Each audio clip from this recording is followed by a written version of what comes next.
Hello everyone, and welcome to my review of the RTX 3080 Founders Edition. Today, I'm going to be testing some games that I actually play, and we're going to be comparing the performance against my old Vega 64, which cost about $600 just a couple years ago. It's pretty clear the 3080 will dominate the Vega, but I'm more interested in seeing just how far we've come in the last 2 years. Short disclaimer before we get started here, I actually work for Nvidia. They did not send me this card. I bought both the cards with my own money. All opinions expressed in this video are my own. I also have nothing against AMD. I clearly buy AMD cards at some point. When this card was the best price to performance, I bought it. Now I think the 3080 is probably the best price to performance you can get on the high end, so that's what I've purchased. Now on to the benchmarks. All tests were run at 1440p with a Ryzen 9 3900X, 32GB of DDR4 memory at 3600 MHz, and the graphics card in a PCIe Gen 4 16X slot. The benchmarks were run with screen capture disabled, so the gameplay you see might be slightly different from the results shown. Alright, let's get into it. First off, we have the synthetic test 3D Mark Firestrike. As expected, the performance difference is huge, with the RTX 3080 scoring 90% higher than the Vega 64. The RTX 3080 hovered around 200 FPS, which is the highest I've ever seen in Firestrike. This was enough to put my PC in the top 1% in the world. Now, for a D3D12 title, I tested Battlefield 5 running at the Ultra preset with RTX disabled.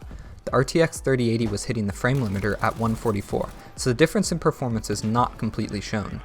Even with the frame limiter, the RTX 3080 gives a much better experience, bringing the 1% lows over 120 FPS. I felt that I could be more competitive in fast combat sequences due to this increased frame rate. Next up is Rocket League at max settings with SMAA enabled. This game was also hitting the frame limiter of 250 nearly the entire time.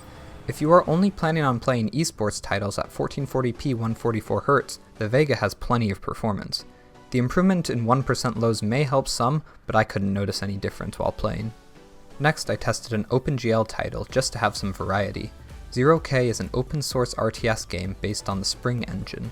I ran my tests with a mostly empty map to prevent CPU bottlenecking, which often affects this game. The RTX 3080 achieved another 90% performance improvement over the Vega 64 in this title. Impressive. Now, another less popular game that most YouTubers do not review.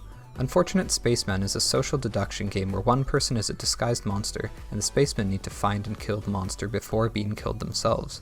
This Unreal Engine game saw a 90% improvement in average FPS, and a 170% improvement in 1% lows. The 3080 handles the smoke and particle effects much better than the Vega, and results in a much better gaming experience. Next up, we have Dirt Rally running at the Ultra preset. In racing games, high FPS is really important to me, so I would use medium settings to keep the Vega above 144 FPS. Now, with the 80% improvement from the 3080, I can run Dirt Rally with 1% lows at 127 FPS and average FPS over 200. This is a game changer for me. Finally, we have GTA 5 with all settings maxed, 2x MSAA, but advanced settings disabled.